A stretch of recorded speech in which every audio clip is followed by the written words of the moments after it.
Hello बच्चों, mathematics classes विजाबित में एक बार फिर से आप सबों का बहुत बहुत स्वागत है। बच्चों, आज हम लोग क्लास 10th के मैथ एनसीईआरटी बुक जो है उनके अध्याय नंबर 9 को यानी चैप्टर नंबर 9 को हम लोग सॉल्व करेंगे, जिनका नाम है त्रिकोणमिति के कुछ अनुप्रयोग। यानी जब कि आपको मालूम है कि हम लोग त्रिकोणमिति को पढ़ चुके हैं और उनके बाद हम लोग क्लास 10th के जो मैथ हैं उनके चैप्टर नंबर 9 को पढ़ने वाले हैं। तो इनके कुछ बेसिक्स पॉइंट हैं उनको हम लोग पढ़ेंगे और फिर इनके एक्सरसाइज को करेंगे। बच्चों, ये वेरी इंपॉर्टेंट एक्सरसाइज होने वाला है। क्यों? क्योंकि इससे 2 क्वेश्चन आएंगे आपके एग्जाम में और वो 5-5 नंबर के होंगे, लेकिन आपको किसी एक क्वेश्चन को हल करना होगा, एक क्वेश्चन को बनाना होगा। इसलिए कोई ना कोई एक क्वेश्चन निश्चित आने वाला है। मात्र इसमें 16 या 15 क्वेश्चंस है, उसको सॉल्व कर लीजिए और एक 5 नंबर का क्वेश्चन अपने पैकेट में लेकर घूमते रहिए। तो क्या कोई चाहेगा कि 5 नंबर हम छोड़ दें? इसलिए आप लोग भी नहीं चाहिए कि मैं 5 नंबर बर्बाद कर दूं, और आप लोग इस वीडियो को और इस पूरे एक्सरसाइज के वीडियो को बारी बारी से हर वीडियो को, हर प्रश्न को देखिए और सीखने का कोशिश कीजिए, क्योंकि 5 नंबर की बातें हैं। तो चलिए ज़्यादा बात ना करते हुए क्वेश्चन को हम लोग देखते हैं कि क्या कहता है। सबसे पहला जो बेसिक है वो हम लोग को पढ़ना है, उन्नयन कोण किसे कहते हैं। उन्नयन कोण किसे कहते हैं? तो देखिए बच्चों, उन्नयन कोण या अवनमन कोण, इसमें 2 कोणे पढ़ने हैं, एक उन्नयन एक अवनमन। लेकिन ये दोनों को पढ़ने के लिए थोड़ा मैं नीचे आता हूँ और इसको और बेसिक से बताता हूँ। देखिए, सबसे पहले मान लीजिए कि कोई व्यक्ति यहाँ पर खड़ा है, कोई व्यक्ति यहाँ पर खड़ा है। अब यहाँ से ये क्या कहता है, ये कोई यहाँ पर रखी वस्तु को देखना चाहता है, यहाँ पर रखी वस्तु को देखना चाहता है। तो सबसे पहले ये बात है कि ये देखेगा तो एक इसके लाइन बनते हैं जो क्षैतिज है। देखिए, अब क्षैतिज लाइन किसको कहते हैं, बात को समझिए। अगर मान लीजिए आप सीधा खड़ा थे, तो आप देखते कहाँ? सीधा तो आपका ध्यान इधर था, एकदम सीधा आँख के स्ट्रेट में। इसको हम लोग कहते हैं क्षैतिज लाइन। क्या कहते हैं? क्षैतिज लाइन इसको कहते हैं। तो जब ये क्षैतिज लाइन है तो आप लोग को मालूम होना चाहिए, या क्षैतिज रेखा इसको बोलिए, क्षैतिज रेखा। तो ये आँख का एकदम बीचों बीच वाला भाग है, इसको हम लोग कहेंगे क्षैतिज रेखा। लेकिन जब आपको कहा गया कि इस पॉइंट को देखना है, ये पॉइंट, बात को समझिएगा एकदम गौर से, इस पॉइंट को देखना है, तो इस पॉइंट को आपने देखा तो ये क्या है आपका? ये आपका दृष्टि रेखा है। क्या है? ये तो आपका दृष्टि रेखा है। अब दृष्टि रेखा कैसे हो गया अभी समझाते हैं। दृष्टि रेखा, बात को समझिए। दृष्टि रेखा इस प्रकार से हुआ कि आपका जब आप इस वस्तु को देख रहे थे तो आपका दृष्टि जो लाइनिंग बना रहा था किसी वस्तु को देखने में, जो उनके द्वारा बनाए गए यानी उनके नेत्र से और वस्तु तक के जो लाइनिंग बनते हैं उनको हम लोग कहते हैं दृष्टि रेखा। लेकिन आप क्षैतिज रेखा का निर्माण हम क्यों किए हैं? तो क्षैतिज रेखा का निर्माण इसलिए किया है कि कोई भी वस्तु जब किसी वस्तु को या किसी ऊंचे या नीचे स्थान को न दिख रहा हो तो वो सीधा स्ट्रेट दिखता है, यानी वो एकदम स्ट्रेट दिखेगा, तो हम इसको कहेंगे क्षैतिज रेखा। तो किसी भी व्यक्ति का क्षैतिज रेखा आपको समझने का मतलब है कि जब वो अपने आँख से न ऊपर देखे न नीचे, एकदम स्ट्रेट लाइन को, सीधी लाइनों को देखे, तो हम उसको कहेंगे कि वो उसका क्षैतिज रेखा है। लेकिन दृष्टि रेखा उसको कहेंगे जहाँ पर वो देख रहा है, और उसके नेत्र से और जहाँ पर वो देखना चाहता है वहाँ तक की जो रेखा बनते हैं उसको हम लोग कहते हैं दृष्टि रेखा। तो अब आपको समझना है कि उन्नयन कोण किसको कहते हैं। तो उन्नयन कोण किसको कहेंगे? मान लीजिए कि कोई, अब देखिए ये कोई व्यक्ति था। क्या था ये? व्यक्ति। तो याद रखिएगा, व्यक्ति को हम लोग यहाँ जो नाम देने वाले हैं वो नाम है प्रेक्षण का। क्या है? प्रेक्षक। उनका नाम क्या होगा? प्रेक्षक। यानी जो भी व्यक्ति किसी पॉइंट को देखेंगे या किसी वस्तु को देखेंगे तो उनका जो यहाँ लिखेगा नाम वो प्रेक्षक लिखेगा। तो आपको घबराना ही, प्रेक्षक का मतलब वो जो किसी वस्तु को देख रहा है, यानी कोई इंसान, कोई व्यक्ति हो सकते हैं।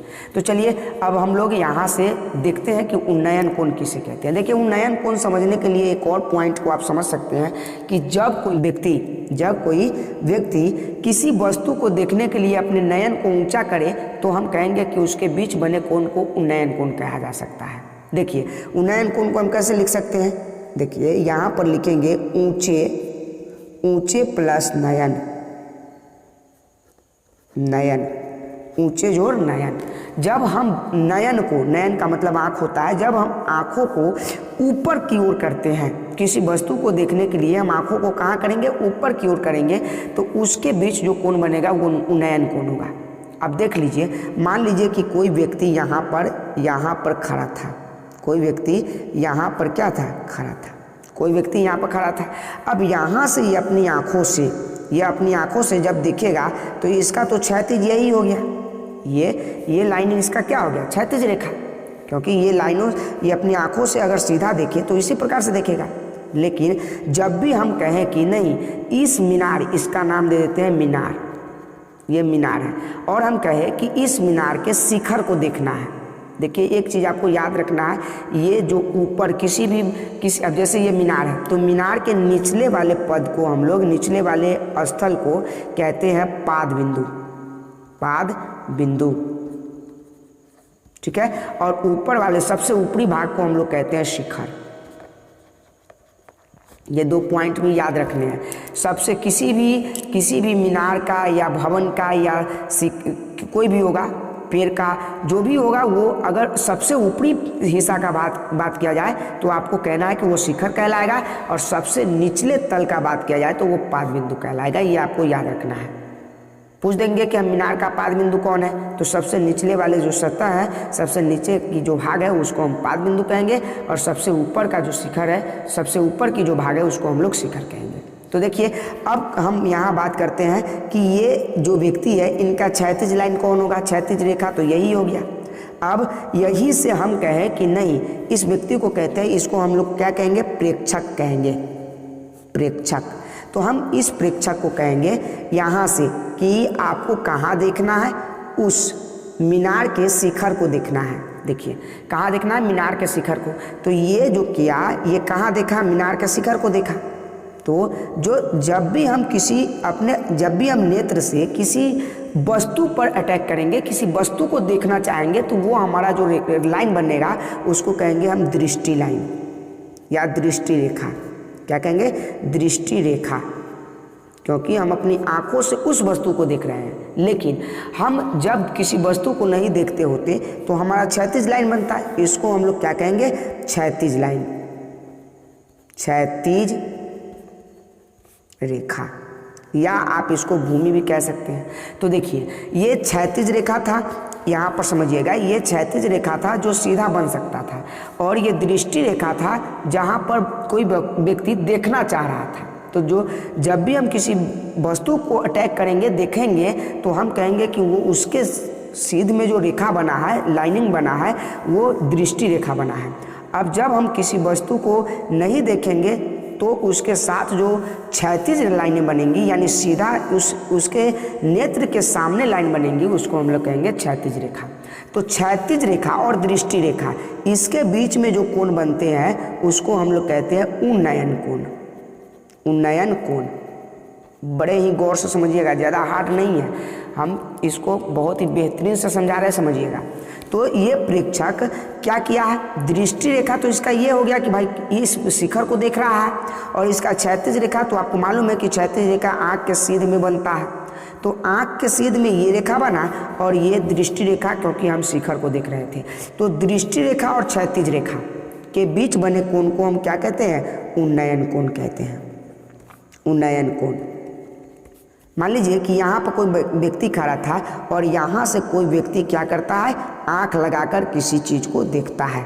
मान लीजिए कि यहाँ से कोई व्यक्ति आँख लगाकर क्या करता है, कोई भी चीज़ को देखेगा यहाँ से। तो यहाँ से हमने कहा कि चलिए इस शिखर को देखिए, तो इस शिखर को देखेगा तो ये तो नयन को ऊंचा कर रहा है, क्योंकि इसको तो ऊपर की तरफ देखना है। अगर ऊंचा ना करे तो ये कहाँ देखेगा, इसके पाद बिंदु को देखेगा। लेकिन जब भी हम इसके शिखर को कहेंगे तो ये क्या करना पड़ेगा, इसको नयन को ऊंचा। तो जब भी नयन को ऊंचा करके किसी वस्तु को देखा जाए तो हम कहेंगे वो कौन सा कोण बनाता है, उन्नयन कोण बनाता है। और उन्नयन कोण एक पृथ्वी का भाग हो गया, पृथ्वी का स्तर, और दूसरा हो गया जो उसका दृष्टि रेखा था जहाँ वो देख रहे थे उसके बीच जो कोण बना उसको हम लोग कहेंगे उन्नयन कोण। तो उम्मीद करते हैं आप लोग को समझ में आ गया होगा उन्नयन कोण। यानी जब भी किसी वस्तु को देखने के लिए आँखों को ऊंचा करना पड़े या नयन को ऊंचा करना पड़े तो उसके बीच बने कोण को हम लोग उन्नयन कोण कहते हैं। प्रेक्षक का मतलब होता है कोई भी व्यक्ति, और पाद बिंदु का मतलब होता है किसी भी भवन, शिखर, भवन या मीनार के सबसे निचले सतह को, सबसे निचले स्तर को हम लोग पाद बिंदु कहते हैं, और उसके सबसे ऊपरी शिखर को हम लोग शिखर कहते हैं, यानी सबसे ऊपरी भाग को हम लोग शिखर कहते हैं। तो मीनार का सबसे ऊपरी भाग शिखर कहलाएगा और मीनार का सबसे निचले भाग पाद बिंदु कहलाएगा। और जहाँ हम अटैक कर रहे हैं, देख रहे हैं किसी वस्तु को, उसको हम लोग कहेंगे दृष्टि रेखा। और ये एक और होता है जो आंखों के सीध में रेखा बनता है, उसको हम लोग कहते हैं क्षैतिज रेखा।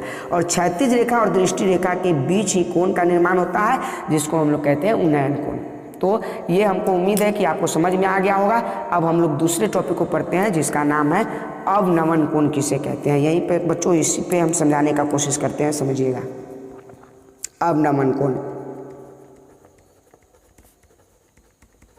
चलिए अवनमन कोण किसको कहेंगे इस बात को समझिए। अवनमन कोण समझने के लिए सबसे पहले आप समझिए कि नीचे से जब वस्तु को, ऊपर वाले वस्तु को कोई व्यक्ति देखता है तो उसके बीच उन्नयन कोण बनता है। लेकिन अगर यहाँ से कोई व्यक्ति क्या करे, नीचे की तरफ देखे, यहाँ से कोई व्यक्ति, मान लीजिए कि ये कोई व्यक्ति है और वो नीचे की तरफ देख रहा है, यहाँ से आंखें लगाकर, यहाँ से ये क्या कर रहा है, आंखें लगाकर नीचे की तरफ देख रहा है, समझे। तो जब ये नीचे की तरफ देखेगा, तो इसका क्षैतिज कौन होगा, पहले आपको क्षैतिज को पकड़ना है। ये देख कहाँ रहा है, नीचे की तरफ, तो जो देखा जा रहा है उसको तो दृष्टि रेखा ही कहेंगे। लेकिन क्षैतिज रेखा, जैसे ये सीध में, आंखों के सीध में रेखा बन रहा था, इसको क्षैतिज कहे हैं। तो इसका तो आँख यहाँ है, तो इसके सीध में जो रेखा बनेगा वो तो इस प्रकार से बनेगा। अगर वो ऐसे जा रहा है तो इसका क्षैतिज रेखा ये डॉटेड एरिया हो गया, और इसका दृष्टि रेखा ये हो गया, ये वाली लाइन। क्यों? क्योंकि हमको मालूम है कि ये देखना कहाँ चाह रहा था, यहाँ इस प्रेक्षक को। तो इस प्रेक्षक को देखना चाह रहा था, इसलिए यहाँ से हम लोग देखें कि ये क्या है, ये क्षैतिज है। और ये क्या होगा, ये इसका ये होगा, ये दृष्टि हो जाएगा, और ये क्या हो जाएगा, क्षैतिज हो जाएगा, क्षैतिज रेखा। देखिए ये सीध में देख रहा था, ये देखना चाह रहा था यहाँ, इसलिए जहाँ भी देखना चाहे उसके द्वारा बने रेखा को हम लोग दृष्टि रेखा कहेंगे, क्योंकि उनका दृष्टि यहाँ टिका हुआ था। लेकिन अगर दृष्टि यहाँ नहीं होता, सीध में होता, तो ऐसा होता, इसलिए हम इसको कहेंगे क्षैतिज रेखा। तो क्षैतिज रेखा हमने बताया, यहाँ देखिए ये क्षैतिज रेखा और दृष्टि रेखा के बीच में कोण बना था, तो यहाँ पर भी क्षैतिज रेखा ये ऊपर वाला और दृष्टि रेखा ये वाले कोण के, ये वाले रेखा के बीच में कोण बनेगा, और इसको हम लोग कहेंगे अवनमन कोण। अवनमन कोण। तो अवनमन कोण आपको समझ में आ गया होगा, उन्नयन कोण समझ में आ गया होगा बच्चों।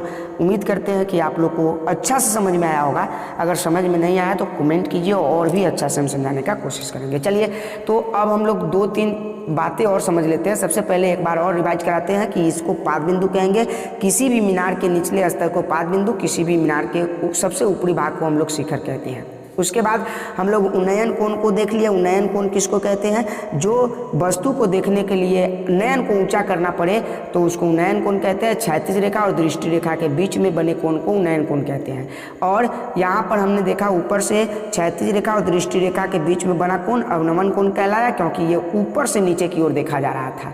जब हम वस्तु को देखने के लिए आंखों को ऊंचा करें तो उन्नयन बनेगा, और जब नीचा करें आंखों को तो क्या बनेगा, अवनमन। क्योंकि ये अगर सीधे देखता तो ऐसा जाता, और ऊपर देखेगा तो ऊपर चला जाएगा। लेकिन ये जब भी नीचा आएगा तो यहाँ देखने के लिए इनकी आंखों को क्या करना पड़ेगा, नीचा की तरफ डाउन करना होगा।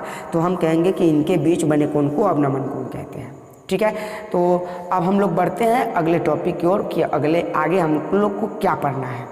चलिए एक और बात को ध्यान रखिएगा कि हम लोग जैसे त्रिकोणमिति में पढ़े थे तो उसमें पूरे के पूरे जो जितने भी क्वेश्चन हम लोग बनाए वो सब समकोण त्रिभुज पे आधारित था। तो यहाँ भी आपको ये याद रखना है कि यहाँ भी उन्हीं का कुछ अनुप्रयोग है, इसलिए ये भी क्या करेंगे, समकोण त्रिभुज पर ही आधारित होंगे। देखिए यहाँ पर इसका समकोण बनेगा और यहाँ पर इनका थीटा बनेगा। तो ये याद रखिएगा कि हम लोग को इसमें भी तीन ही बिंदु पढ़ने हैं, लंब, आधार और कर्म। देखिए हमने पढ़ाया था आपको कि थीटा के सामने की भुजा क्या होती है, लंब होती है, तो ये इसका लंब हो जाएगा। और ये समकोण है तो समकोण के सामने की भुजा क्या होगी, समकोण के सामने की भुजा कर्ण और थीटा के सामने की भुजा लंब। और जो हमारे थीटा और समकोण, ये थीटा और ये समकोण जिस रेखा पर मिलते हैं उस मतलब कि एक ही रेखा पर ये दोनों मिले उसको हम लोग कहते हैं आधार। बहुत ही बेहतरीन तरीका से मैंने पढ़ाया है। 8.1 में आप जाकर चैनल को खोलिए और वहाँ पर आप जाके प्ले लिस्ट में उसको देख सकते हैं। तो चलिए अब हम लोग इसके क्वेश्चन नंबर 1 को बनाएंगे, यानी 9.1 के क्वेश्चन नंबर 1 को सॉल्व करेंगे। तब तक के लिए आप सबका बहुत बहुत धन्यवाद। मिलते हैं अगले वीडियो में जो इनका चैप्टर नंबर 9 का जो चैप्टर है उनके 9.1 के यानी 9.1 के क्वेश्चन नंबर 1 के साथ हम लोग मिलते हैं। तब तक के लिए थैंक यू सो मच।